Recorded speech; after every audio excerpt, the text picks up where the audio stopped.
الحمد لله نحمده ونستعينه ونستغفره ونؤمن به ونتوكل عليه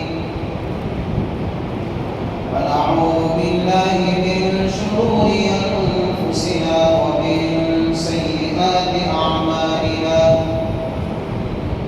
من يهده الله فلا مضل له ومن يضلله فلا هادي له ونشهد أن لا إله إلا الله وحده لا شريك له ونشهد أن سيدنا وسندنا ومولانا محمدا عبده ورسوله صلى الله تعالى عليه وعلى آله وأصحابه أجمعين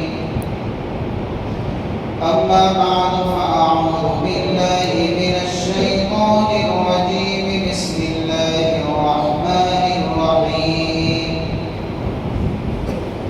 الذي خلق الموت والحياة ليبلوكم أيكم أحسن عملا وهو العزيز الغفور صدق الله مولانا العظيم وصدق رسوله النبي الكريم ونحن على ذلك لمن الشاهدين والشاكرين والحمد لله رب العالمين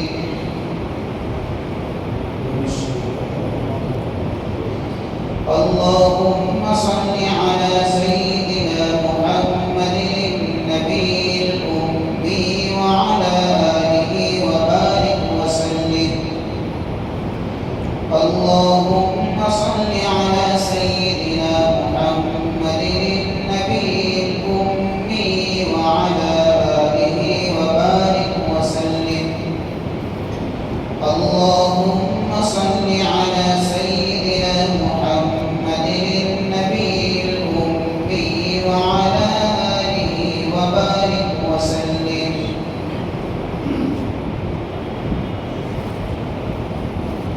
قابل قدر محترم دوستوں اور بزرگوں، میں نے جو آیت پڑھی ہے وہ سورہ تبارک الذی کی آیت نمبر 2 ہے، جس کا مفہوم اور خلاصہ یہ ہے کہ اللہ کی ذات وہ ذات ہے جس نے خلق الموت والحیات، موت اور زندگی کو پیدا کیا، لیبلوکم تاکہ تم کو آزمائے، ایکم احسن عملا کہ تم میں سے کون اچھا عمل کرتا ہے۔ اس سورت کی بڑی فضیلت آئی ہے، سورہ ملک کی، ایک اس کا نام سورہ تبارک الذی بھی ہے اور ایک اس کا نام سورۃ الملک بھی ہے، ایک اس کا نام سورہ مانعہ بھی ہے، اور بھی بہت سارے نام ہیں۔ تو اس کی فضیلت بھی بڑی ہے۔ روایتوں میں آتا ہے کہ جو آدمی اپنی زندگی کے اندر عشاء کے بعد اس سورت کے پڑھنے کا معمول بنائے گا، اللہ اس کو عذاب قبر سے محفوظ رکھے۔ چنانچہ ترمذی کے اندر ایک واقعہ لکھا ہوا ہے کہ صحابہ کسی جگہ سفر میں تھے اور ایک جگہ کے اوپر پڑاؤ ڈالا اور خیمہ لگایا، اور جس صحابی نے جس جگہ پر خیمہ لگایا وہی جگہ قبر کسی کی بنی ہوئی اور ان کو پتہ نہیں تھا۔ تو خیمہ لگانے والے صحابی کہتے ہیں کہ میں نے قبر میں سے سنا کہ قبر والا سورۃ الملک پڑھ رہا ہے، اور اس سورت کی تلاوت کو انہوں نے سنا۔ تو بڑا عجیب سا معاملہ تھا۔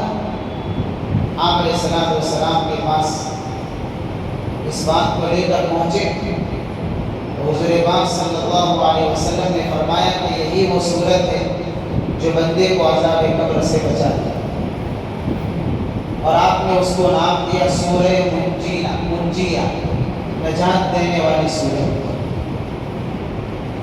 تو بڑی عظیم سورت ہے۔ تو ہے اسی صورت میں نے اس آیت کو پڑھا ہے جس میں اللہ فرماتے ہیں کہ ہم نے زندگی کو بھی پیدا کیا، موت کو بھی پیدا کیا۔ کیوں کیا؟ تاکہ اچھے اور برے کے درمیان میں تمیز ہو جائے۔ اگر موت اور زندگی کا مسئلہ نہ ہوتا تو کون اچھا کون برا کچھ پتہ ہی نہ چلتا۔ چنانچہ ایک مرتبہ حضرت موسیٰ علیہ السلام نے اللہ تعالیٰ سے سوال کیا کہ اللہ، تو نے انسان کو اتنا بڑا حسین اور جمیل بنایا ہے، پھر کیا بات ہوئی کہ اس کو موت دیتا ہے اور وہ مر جاتا ہے؟ یعنی اگر اس کو موت دینی تھی تو پیدا کیوں کیا، اور اگر پیدا ہی کرنا تھا تو موت کیوں دی؟ حضرت موسیٰ علیہ السلام نے اللہ کے دربار میں اس بات کو رکھا تو اللہ تعالیٰ نے کہا کہ موسیٰ جواب لینے سے پہلے ضروری ہے کہ میں جو کام کروں وہ کام کروں۔ جاؤ کھیت کے اندر اور کھیتی کرو۔ حضرت موسیٰ علیہ السلام اللہ کا حکم تھا، چلے گئے کھیتی کی۔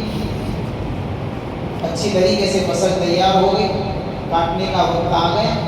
حضرت موسیٰ علیہ السلام نے اس فصل کو کاٹنے کی تیاری کی۔ تو پھر اللہ تعالیٰ نے پوچھا کہ موسیٰ کھیتی کاٹتے کیوں؟ کہ اللہ اس کے اندر دانے بھی ہیں اور بھوسا بھی ہے، تو اس بھوسے کو دانے سے الگ کرنا ضروری ہے۔ اگر اسی طریقے سے رکھا جائے گا تو اصل جو اناج ہے اور اصل جو اس کا پھل ہے کھیتی کا وہ بھی ضائع ہو جائے گا۔ تو پھر اللہ نے کہا کہ موسیٰ اتنی بڑی سمجھ کہاں سے لایا؟ اللہ تو نے عطا کی ہے مجھے، میں کہاں سے لاؤں گا؟ یہ سب تیری قدرت ہے۔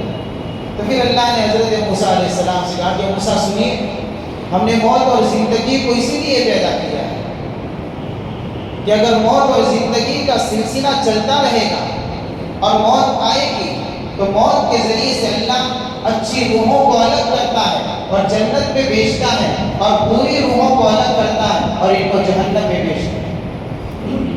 دانے سے بھوسے کو الگ کرنا ضروری ہے، ورنہ امتیاز نہیں رہے گا، فرق نہیں رہے گا۔ ایک بڑی یعنی سلسلہ اللہ نے چلایا، ایکم احسن عملا، کیوں چلایا؟ تاکہ تم میں سے دیکھیں اللہ کے کون اچھا عمل کرتا ہے۔ دیکھیں آیت کی باریکی کے اوپر غور کریں، یہ نہیں کہا ایکم اکثر عملا۔ ایکم اکثر عملا کا مطلب یہ ہوتا ہے کون زیادہ عمل کر کے لاتا ہے، تھیلے بھر بھر کے عمل کرتا ہے، یہ نہیں کہا اللہ نے، بلکہ اللہ نے کیا کہا کون اچھا عمل کر کے لاتا ہے۔ فرق ہے، ایک کوانٹیٹی اور ایک کوالٹی ہے۔ تو اللہ تعالیٰ نے کوالٹی مانگی، کثرت نہیں مانگی۔ یہ احسن عملہ کی تفسیر کے اندر مفسرین نے لکھا ہے کہ عمل اچھا کب بنتا ہے؟ عمل صالح کہتے کس کو؟ تو عمل صالح اس کو کہتے ہیں کہ جس کام کے اندر دو صفتیں ہوں، وہ کام چاہے جتنا بھی چھوٹا ہو لیکن وہ بڑا وزنی اور بڑا طاقتور ہوگا۔ اس عمل کے اندر دو صفات پیدا کرنا ضروری ہے، دو چیزیں پیدا کرنا ضروری ہے، اور ان دو چیزوں کو مد نظر رکھتے ہوئے اس عمل کو انجام دینا ضروری ہے۔ تو کہا جائے گا کہ یہ عمل احسن ہے یعنی اچھا ہے۔ کون کون سی دو چیزیں؟ ایک تو یہ ہے کہ عمل کے اندر اخلاص ہو تو ہی عمل اچھا بنے گا۔ اگر عمل کے اندر اخلاص نہیں ہوگا تو نماز جیسی عظیم چیز بھی ضائع ہو جائے گی۔ اس لیے روایتوں میں آتا ہے کہ بہت سی نمازی ایسی نماز پڑھتے ہیں کہ ان کی نماز کالے کپڑے میں لپیٹ کر ان کے منہ پر مار دی جاتی ہے، نماز ہی اچھی نہیں ہوتی۔ جس طریقے سے کسی چیز کو پھینک دیتے ہیں تو اللہ بھی گویا کہ اس نمازی کی نماز کو پھینک دیتے ہیں کہ ایسی تیری نماز کی ہمیں ضرورت نہیں۔ اللہ ہماری حفاظت کرتا ہے۔ تو اخلاص ضروری ہے کوئی بھی عمل کرے۔ اور دوسری چیز، اس عمل کو سنت کے مطابق کرنا ضروری ہے۔ اگر وہ عمل سنت کی نورانیت سے خالی ہوگا بات ٹھیک ہے، عمل تو ہو گئے، لیکن اس کی تاثیر باقی نہیں رہے گی، اس کا اثر باقی نہیں رہے گا۔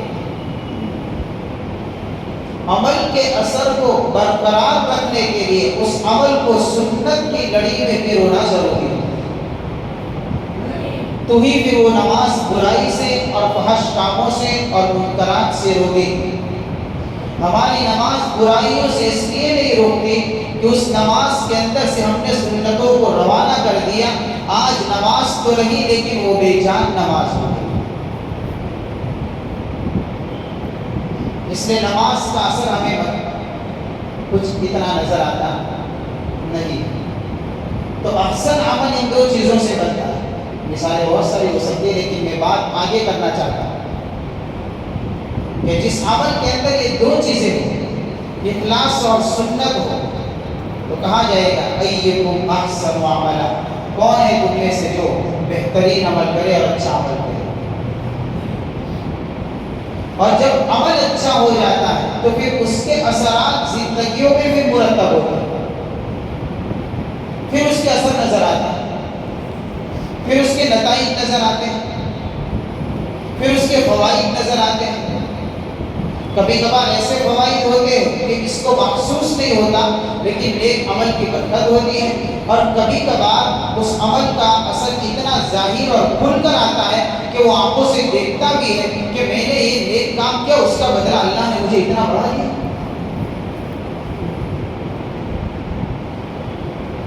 اثرات ہوتے ہیں، نتائج مرتب ہوتے ہیں، ہر چیز کا اثر ہوتا ہے۔ گناہ کا بھی ایک اثر ہے تو نیک عمل کا بھی اثر ہے۔ ہاں، گناہ کا اثر جیسے دل کی سیاہی ہے کہ دل سیاہ ہو جاتا ہے، گناہ کا اثر، گناہ کا اثر ہے زندگی بدبودار بن جاتی ہے، زندگیوں میں بدبو پھیلتی ہے۔ اسی لیے آدمی جب جھوٹ بولتا ہے تو جھوٹ کی وجہ سے اس کے منہ سے بدبو نکلتی ہے، گناہ کا اثر۔ یہ دلیل ہے روایت اس بات کی کہ گناہ کے ذریعے سے نجاست زندگیوں میں پیدا ہوتی ہے اور گندگی پیدا ہوتی ہے، اور پھر انسان کی زندگی اتنی گندی ہو جاتی ہے کہ پھر وہ خوشبوؤں سے وہ جسم مہکا نہیں کرتے، پھر بھی بدبو باقی رہتی ہے۔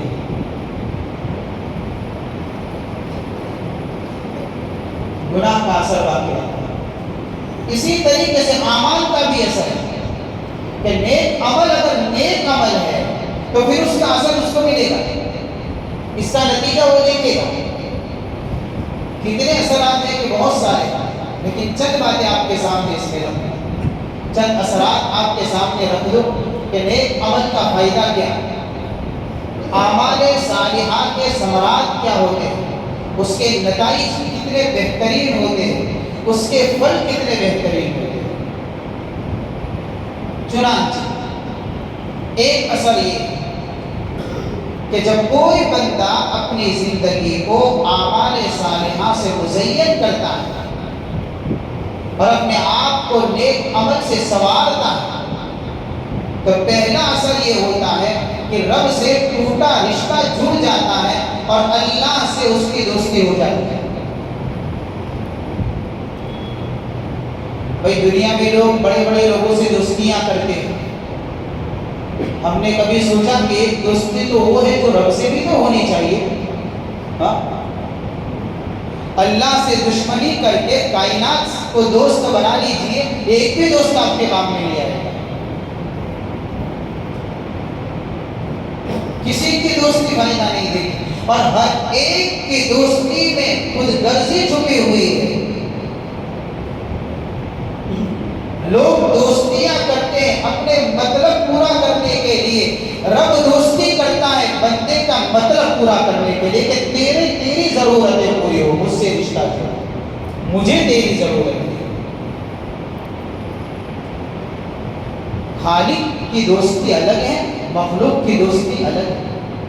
مخلوق کی دوستی کے اندر اس کا مفاد چھپا ہوا ہے، اور خالق کی دوستی کے اندر بندے کا مفاد چھپا ہوا ہے۔ اس لیے اللہ نے کیا فرمایا؟ اللہ ولی الذین آمنوا یخرجهم من الظلمات الی النور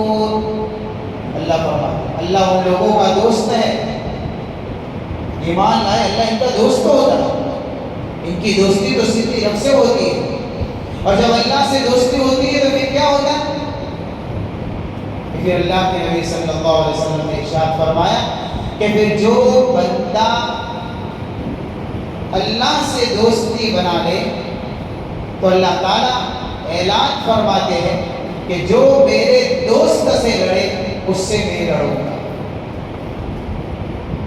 جو میرے دوست سے لڑے اس سے میں لڑوں گا۔ ہاں، یعنی جو اللہ کے رشتے کو اگر مضبوط بنا لے اور پھر اگر لوگ اگر اس کو پریشان کرتے ہیں تو اس کو ہلنے کی ضرورت نہیں ہے، اس کا نظام اللہ بنائے گا، جتنے تکلیف پہنچانے والے اس کو ایک ایک کو اللہ ختم کرے گا، ایک ایک سے اللہ حساب لے گا۔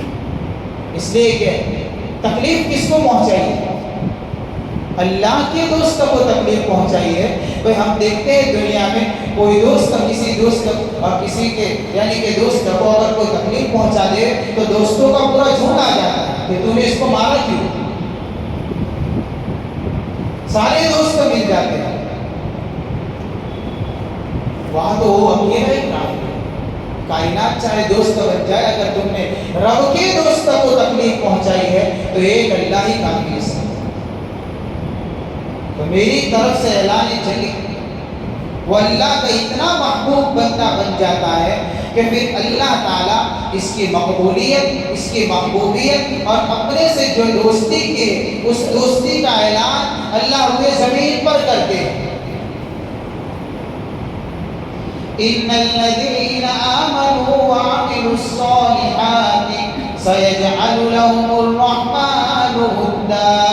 اللہ جو ایمان لائے عمل صالح کرے، اللہ فرماتے اس کے لیے محبت پھیلا دی جائے گی۔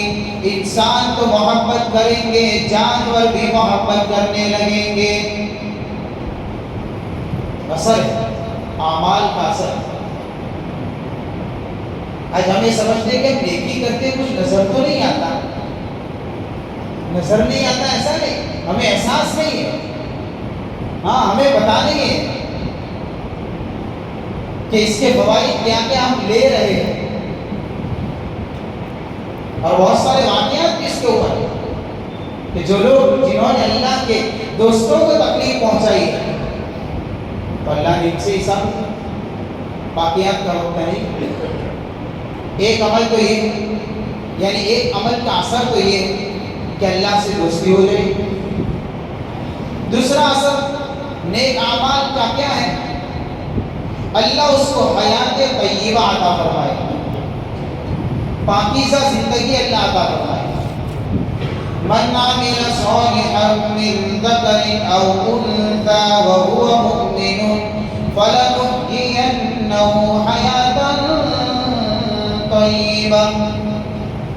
جو کوئی بھی نیک عمل کرے، چاہے مرد ہو کے چاہے عورت ہو، شرط ایمان کی ہے، ایمان ہونا چاہیے، لیکن بغیر ایمان کے بھی کوئی بھی عمل مقبول نہیں، اس لیے ایمان ضروری ہے۔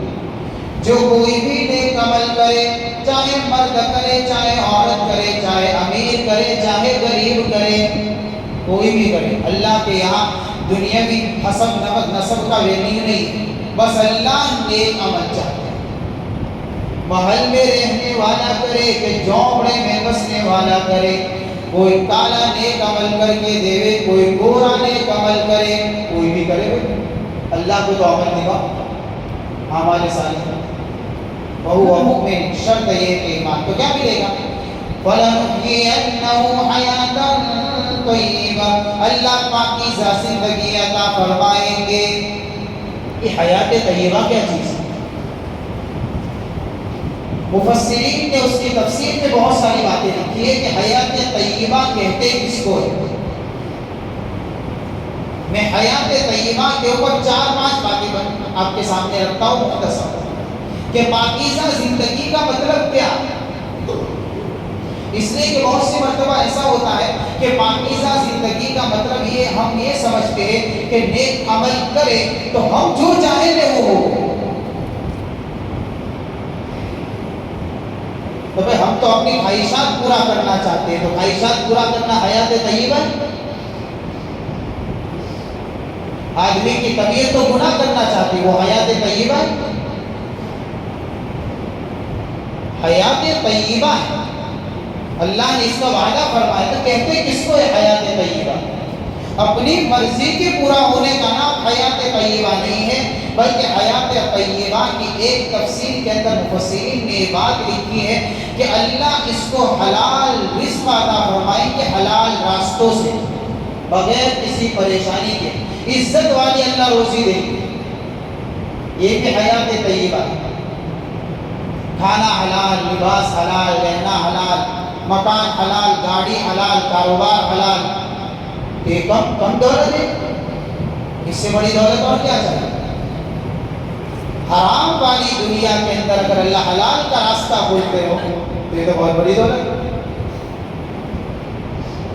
دوسری تفسیر علماء نے یہ لکھی ہے کہ حیات طیبہ سے مراد یہ ہے قناعت کی صفت اللہ اس بندے میں پیدا کریں گے، اور قناعت کہتے ہیں جتنا ملے گا اسی پر وہ خوش ہو جائے گا۔ آج ہمارا حال کیا ہے؟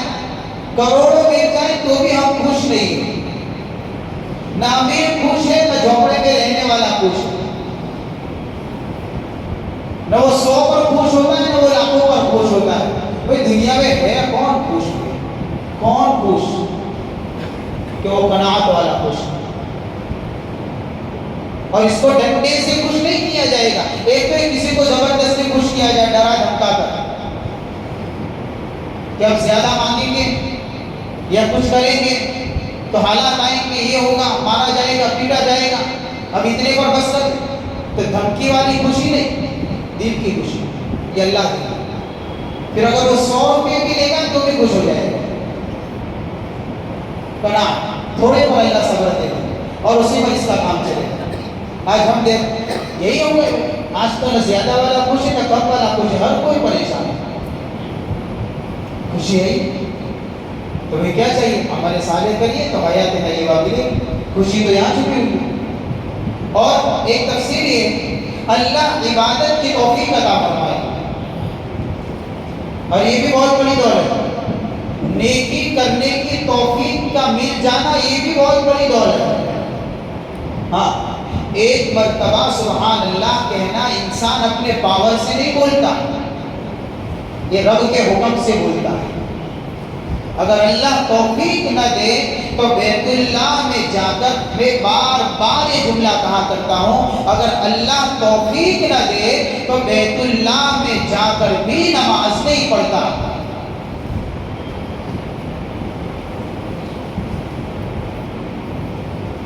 اور اگر اللہ توفیق دے تو بت خانوں میں جا کر رب کی بڑائی کو بلند کرتا ہے اور آواز اٹھاتا ہے، اور اللہ کی بڑائی کی صدائیں وہاں بھی گونجتی ہے جب اللہ نے توفیق دی ہے۔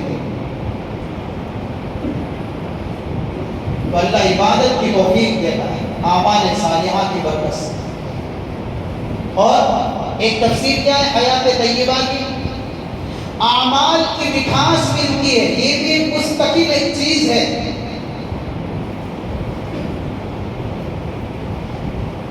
کہ بھئی دنیا کی چیزوں کے اندر الگ الگ طرح کے ٹیسٹ رکھے ہوئے، کوئی کھٹی چیز ہے، کوئی میٹھی چیز ہے، کوئی پھیکی چیز ہے، کوئی تیکھی ہے، اور ہر ایک کی پسند الگ الگ ہے۔ کوئی کھٹے کو پسند کرتا ہے، کوئی میٹھے کو پسند کرتا ہے۔ یہ چیزوں کی تاثیرات ہیں۔ اللہ تعالیٰ نے اعمال میں بھی تاثیر رکھی ہے کہ اگر کوئی نیک عمل کرتا ہے، عمل صالح کرتا ہے، تو اس کی برکت سے اللہ اس کو حیات طیبہ عطا فرماتے ہیں۔ اور حیات طیبہ کا مطلب یہ ہے کہ اللہ اس کو اعمال کی حلاوت عطا فرماتے ہیں اور مٹھاس عطا فرماتے ہیں۔ پھر اس کو نماز پڑھنا ایسا لگتا ہے جس طریقے سے میٹھی چیز کھانا، پھر اس کو روزہ رکھنا ایسا لگتا ہے جس طریقے سے گرمیوں کی شدت کے اندر بہترین قسم کا مشروب پینا، اس کو پیاس کی شدت اتنی میٹھی لگتی ہے۔ کیا ہوا؟ عمل کی مٹھاس۔ تو یہ ہے حیات طیبہ اللہ عطا فرماتا ہے۔ یا نیک عمل کا دوسرا اثر کہ کیا ملے گا؟ کہ حیات طیبہ ملے گا۔ تیسرا اثر اور اپنی زندگی کو اعمال سے مزین کرے گا تو کیا ملے گا کہ اللہ اہل و عیال مال و دولت کے اللہ حفاظت فرمائے گا. یہ بھی ایک عمل کی برکت سے ہوتی ہے. ہاں اچھا اس کی دلیل قرآن میں ہے. وَأَمَّا الْجِدَارُ فَكَانَ لِغُلَامَيْنِ يَتِيمَيْنِ فِي الْمَدِينَةِ وَكَانَ تَحْتَهُ كَنْزٌ لَهُمَا وَكَانَ أَبُوهُمَا صَالِحًا. حضرت موسیٰ کا سفر ہے حضرت خضر علیہ السلام کے ساتھ میں. مختلف واقعات پیش آتے ہیں. اس میں سے ایک واقعہ پیش آیا کہ کسی بستی کے اندر کوئی دیوار تھی جو گرنے کے قریب ہو گئی تھی. حضرت خضر نے ہاتھ لگایا, دیوار کو سیدھا کر دیا. موسیٰ علیہ السلام نے کہا کہ ارے یہ کیا معاملہ ہوا؟ انہی بستی والوں سے ہم نے ایک وقت کا کھانا مانگا تو انہوں نے کھانا نہیں دیا ہم کو, اور آپ نے ان کی دیوار سیدھی کر دی. کم از کم اس کی مزدوری کے طور پر کھانا لے لیتے. یہ بستی والے تو مہمان نواز بھی نہ نکلے, اور ان کے ساتھ میں آپ نے حسن سلوک کر دیا. حضرت خضر کہتے چپ ہو جا, جب آئے ہو ہمارے مدرسے میں پڑھنے کے لیے تو ہمارے اصول کی پیروی کرو. ہاں مدارس کے اندر والیوں کے اصول نہیں چلاتے, مدرسے کے اصول چلاتے. تو حضرت موسیٰ علیہ السلام کے رفیق کے اندر حضرت خضر سے جدا ہوتے ہیں, اور جتنے واقعات پیش آئے ایک ایک واقعے کے بارے میں بتاتے جاتے ہیں. اس میں سے یہ جو واقعہ پیش آیا تھا اس کے بارے میں بتایا کہ میں نے دیوار کو کیوں سیدھا کیا تھا. وَأَمَّا الْجِدَارُ فَكَانَ لِغُلَامَيْنِ يَتِيمَيْنِ فِي الْمَدِينَةِ. مسئلہ رہا دیوار کا, تو وہ دو یتیم بچوں کی دیوار تھی جو شہر میں رہتے ہیں, اور اس دیوار کے نیچے ان کا خزانہ چھپا ہوا ہے. اگر دیوار گر جاتی ان کا خزانہ لوگ دیکھ جاتے, یتیم بچے ہیں, لوگ یتیموں کا مال لوٹ لیتے. میں نے ان کے خزانے کی حفاظت کی تاکہ لوگ ان کے خزانے کو دیکھ نہ جائیں. کیوں حفاظت کی؟ وَكَانَ أَبُوهُمَا صَالِحًا. ان کے خزانے کی حفاظت اس لیے کی ان کے ابا بڑے نیک تھے. یہ اعمال صالحہ کی برکت. آپ اگر چاہتے ہیں اور ہم اگر چاہتے ہیں کہ اللہ ہمارے مال کی, ہمارے دولت کی, ہمارے اہل و عیال کی, ہمارے جانے کے بعد اللہ حفاظت کرے, مال کی حفاظت کرے, اہل و عیال کی حفاظت کرے, تو ضروری ہے کہ ہم اپنی زندگیوں کو اعمال سے مزین کریں. تو اللہ ہمارے نسلوں کی حفاظت کرے. ہاں نسلوں کی حفاظت ہمارے اعمال پر موقوف ہے. اور کیا ملے گا اعمال صالحہ کی برکت سے؟ جنت کی بشارت ملتی ہے. موت کے وقت سارے لوگ روتے ہیں, مرنے والا ہنستا ہے. یہ ہنستا ہوا جاتا ہے, اور جو چھوڑ کر یعنی کہ جس سے جدا ہی ہوئے وہ لوگ روتے ہیں. اس کو کوئی مسئلہ نہیں, اس لیے کہ اس کو تو اس سے بہتر مل رہا ہے. جنت کی بشارت دیتے اللہ اسے. یہ اعمال صالحہ کی برکت, جیسے اللہ قرآن میں فرماتا ہے ان الذين قالوا ربنا الله ثم استقاموا تتنزل عليهم الملائكة ألا تخافوا ولا تحزنوا وأبشروا بالجنة التي كنتم توعدون. جو لوگ یہ کہا کرتے ہمارا رب اللہ ہے, اور پھر اس کے مطابق زندگیاں گزارتے, اعمال کرتے ہیں, موت کے وقت اللہ فرشتوں کو اتارتے. صرف ملک الموت نہیں آتے, ملک الموت کے ساتھ اور بھی اللہ فرشتوں کو بھیجتے. تتنزل علیہم الملائکۃ, فرشتے آ کر کہتے ہیں اللہ تخافوا, خوف کرنے کی ضرورت نہیں ہے, ولا تحزنوا, غم کرنے کی ضرورت نہیں ہے, وابشروا بالجنۃ کنتم توعدون، جس جنت کا وعدہ تجھ سے کیا جاتا تھا وہ جنت کی بشارت سنانے کے لیے ہم آئے ہیں۔ موت کے وقت اس کو بشارت سنا دی جاتی ہے۔ ہاں، اس لیے روایتوں میں آتا ہے کہ مرنے والا جب مرتا ہے اور ایسی پاکیزہ زندگی ہوتی ہے تو فرشتے بھی جنت سے کفن لے کر آتے ہیں، جنت کی کفن دیا جاتا ہے، جنت کی خوشبوؤں سے اس کے جسم کو مہکایا جاتا ہے، اس کی قبر کے اندر جنت کا بچھونا بچھایا جاتا ہے، اس کو جنت کا لباس پہنایا جاتا ہے اور اعلان ہوتا ہے اس کے لیے جنت کی کھڑکیاں کھول دو تاکہ وہاں سے معطر ہوائوں سے وہ لطف اندوز ہوتا رہے۔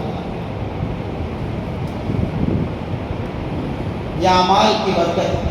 کوئی آدمی اپنے قبر کے گڑھے کو اگر جنت کا باغ بنانا چاہتا ہے، اپنی زندگی کو اعمال سے گزارے۔ اصل ضرور ہے، یہ یقینی بات ہے، یہ ہونا، اس کے اوپر یہ چیز آنی ہی آنی ہے، کرنا ہم کو پڑے۔ اور ایک اثر کیا ہے عمل کا؟ چنانچہ ایک واقعہ سنا دوں میں، حضرت مالک بن دینار رحمۃ اللہ علیہ پہلے شراب پینے والوں میں ان کا شمار ہوتا تھا۔ غالباً حضرت شیخ نے فضائل صدقات میں واقعہ کہیں لکھا ہے۔ ان کی ایک چھوٹی بچی تھی، اس کا انتقال ہو گیا، بڑا صدمہ تھا، ایک معصوم سی بچی چلی گئی، لیکن زندگی گزر رہی۔ ایک مرتبہ ایسا ہوا، 15 شعبان کی رات ہے، رات کو خواب دیکھا، خواب میں کیا دیکھا؟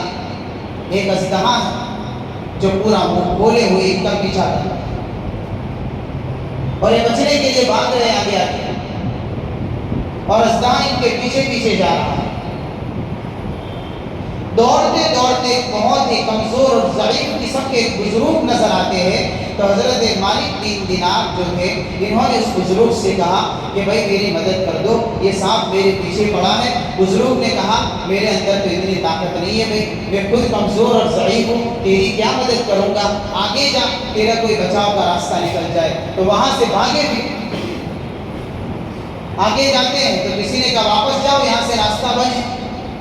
پھر بھاگتے ہوئے ریٹرن آ رہے ہیں، پیچھے اژدہا پڑا ہوا۔ پھر بزرگ کے پاس آتے ہیں تو بزرگ نے پھر وہی بات رکھ دی، بھائی میرے اندر طاقت نہیں، میں نہیں بچا سکتا ہوں۔ اچھا ایک کام کر، سامنے ایک پہاڑ نظر آتا ہے، اس پہاڑ کے اوپر مسلمانوں کی کچھ امانتیں پڑی ہوئی ہیں، تو جا کر دیکھ لے، اگر تیری کوئی امانت ہو تو آج تیرے کام آ جائے۔ حضرت مالک بن دینار بھاگتے ہوئے پہاڑ کے پاس جاتے ہیں، ایک فرشتہ اعلان کرتا ہے دروازہ کھول دو، اس کی کوئی امانت ہو تو دیکھ لیں۔ دروازہ بند تھا، جب کھولا گیا تو اندر ایک چھوٹے چھوٹے معصوم بچے تھے، اس میں سے حضرت مالک بن دینار کی جس چھوٹی بچی کا انتقال ہو گیا تھا وہ سامنے آتی ہے، اور انہوں نے اپنی بیٹی کو دیکھا اور اپنی بیٹی سے کہا کہ مجھے اس سے بچا دیا۔ اس بچی نے اژدہے کو اشارہ کیا، وہ وہیں سے واپس ہو گئے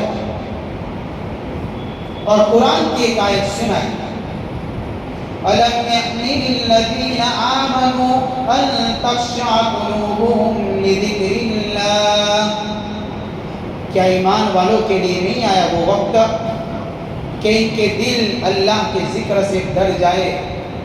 ابھی بھی وقت نہیں آیا۔ مالک بن دینار نے اپنی چھوٹی سی معصوم بچی کو جب قرآن پڑھتے سنا تو پوچھا بیٹا تو قرآن بھی جانتی ہے کہ ہاں پڑھ لو؟ پوچھا یہ سب کیا ہے؟ کہ بتاتی ہوں کیا ہے کہ ابا جان جو بوڑھے بزرگ ملے تھے وہ آپ کے اعمال ہیں، لیکن آپ کے اعمال کمزور ہیں، وہ اچھے اعمال تھے لیکن کمزور ہے، اور یہ جو اژدہا آپ کے پیچھے پڑا ہوا تھا آپ کی زندگی کے یہ برے اعمال ہیں جنہوں نے آپ کو تباہی کے دہانے پر کھڑا کر دیا ہے۔ یہ جب سنتے ہیں تو دل گھبرا جاتا ہے، اٹھتے ہیں، توبہ کرتے ہیں، اور ایسے توبہ کرتے ہیں کہ مالک بن دینار اولیاء اللہ میں شمار ہوتے ہیں۔ جنت کی بشارت میں ہاں یہ ہے عمل کی تاثیر ہے۔ اور ایک بات بتا دوں، اگر کوئی آدمی نیک اعمال کرتا ہے تو نیک اعمال کی برکت سے اس کے اوپر آنے والے مصائب اور مشکلات کو اللہ ہٹا دیتا ہے۔ چنانچہ وہ گار والوں کا 3 واقعہ لکھا ہوا ہے، 3 آدمیوں کا۔ کسی جگہ پر جا رہے تھے، راستے میں بارش نے گھیر لیا، بارش کے بچاؤ کے لیے کسی پہاڑ کے اندر پناہ لی، غار کے اندر جیسے ہی غار کے اندر گھسے ایک پتھر آ کر گر جاتا ہے اور غار کے منہ کو بند کر دیتا ہے، اب نکلنے کا راستہ نہیں، تینوں پھنسے ہوئے ہیں۔ تینوں نے کہا اب کیا کریں گے، اتنے بڑے پتھر کو تو ہم ہٹا نہیں سکتے، اس سے نکلنے کا کون سا راستہ؟ کہ ایک راستہ بچا ہے کہ اپنے اپنی زندگیوں پر غور کرو، کسی کے پاس ایسا کوئی عمل مل جائے جس عمل کے اندر اخلاص ہو، صرف اللہ کے لیے کیا ہو، اس عمل کے وسیلے سے اللہ کے سامنے ہاتھ اٹھائیں، اللہ کی ذات سے امید ہے کہ اللہ اس عمل کی برکت سے اس مصیبت سے نجات عطا فرمائیں گے۔ چنانچہ تینوں نے غور کیا، ایک نے ہاتھ اٹھایا اور اللہ سے دعا کی، یا اللہ میرے پاس ایک عمل پڑا ہے، مجھے ایسا لگتا ہے کہ وہ عمل میں نے صرف تیرے لیے کیا تھا۔ وہ کیا عمل ہے کہ میرا معمول تھا کہ میرے جب کچھ جانور تھے جنگل میں چرانے جاتا تھا، جب چرا کر آتا تھا ان جانوروں کو دھوتا تھا، دودھ نکالتا تھا، اس کے بعد سب سے پہلے میرے بوڑھے والدین تھے ان کو دودھ دیتا تھا، اس کے بعد میں اپنے بچوں کو اور بیوی کو دودھ پلاتا تھا۔ ایک مرتبہ ایسا ہوا میں جنگل کے اندر کہیں دور نکل گیا، رات کو آنے میں دیر ہو گئی، آتے آتے ماں باپ سو گئے، بوڑھے تھے، دودھ نکالا، آ کر جانوروں کا دودھ نکالنے کے بعد دیکھا کہ ماں باپ تو سوئے ہوئے ہیں، بیوی بچے سب بھوک کی وجہ سے بلا رہے ہیں، رو رہے ہیں، تڑپ رہے ہیں، لیکن میں نے وہ دودھ کا پیالہ اٹھایا، ماں باپ کے سرہانے کھڑے ہو گیا، ان کو اٹھایا نہیں، کہیں ایسا نہ ہو ان کے نیند میں خلل پڑ جائے۔ میں نے پوری رات میرے بچوں کو روتا ہوا چھوڑ کر ماں باپ کے پہلے دودھ پلانا پسند نہیں کیا، ان کی تڑپتی ہوئی رات کو میں نے گزارا، صبح میں اٹھے اس کے بعد میں نے ماں باپ کو یہ دودھ دیا۔ اے اللہ میں نے یہ عمل تیرے لیے کیا تھا، تجھے پسند ہے تو ہم کو نجات دے۔ اللہ نے راستہ کھولا۔ دوسرے نے کہا یا اللہ میری ایک چچا زاد بہن تھی، مجھے بڑی اچھی لگتی تھی، وہ کسی ضرورت کے لیے میرے پاس آئی قرض مانگنے کے لیے، تو میں نے اس سے قرض دیا اس شرط پر کہ میں اپنی ناجائز ضرورت کو تجھ سے پورا کروں گا۔ وہ مجبور تھی، وہ تیار ہو گئی۔ جب میں اپنی ضرورت کو پورا کرنے کے لیے اس کے پاس بیٹھا تو اس نے کہا کہ اللہ کے بندے اللہ سے ڈر۔ اس کے اس جملے نے مجھ پر ایسا اثر کیا کہ اسی وقت میں کھڑا ہو گیا اور اس گناہ سے اللہ میں بچا، صرف تیرے خوف کی وجہ سے۔ اگر یہ عمل تجھے پسند ہے ہم کو نجات دے، اور پتھر کھینچتا۔ تیسرے نے کہا اے اللہ ایک مزدور آیا تھا، میرے پاس مزدوری کی لیکن مزدوری لیے بغیر چلا گیا، میں نے اس کی مزدوری کو کاروبار میں لگایا اور کاروبار میں لگانے کے بعد بہت ساری اس کی گائیں دوسرے یعنی کہ جانور اور وغیرہ وغیرہ ساری چیزیں اس کے یعنی کہ اتنا مال اس کا بڑھ گیا۔ بہت زمانے کے بعد آتا ہے مجھے کچھ کہتا ہے کہ میری مزدوری دے دو، میں نے سارا کا سارا مال اس کو دے دیا، اس لیے کہ سب اس کی مزدوری کا حق تھا۔ تو اس نے مجھ سے کہا کہ مجھ سے مذاق مت کرو، میں نے اس کو کہا تھا یہ حق ہے، یہ تیرا ہی حق ہے، تیری مزدوری کو میں نے کاروبار میں لگایا اور یہ تیرا ہی مال ہے، سب کا سب لے جا۔ اے اللہ میں نے یہ کام اس لیے کیا تھا تاکہ تو راضی ہو جائے، ہم کو اس مصیبت سے نجات عطا فرما۔ یہ 3 جملے کہے اس نے، ان تینوں نے اس طریقے سے دعا کی، اللہ کی طرف سے مدد آئی اور اللہ نے ان کو مصیبت سے نجات عطا فرما۔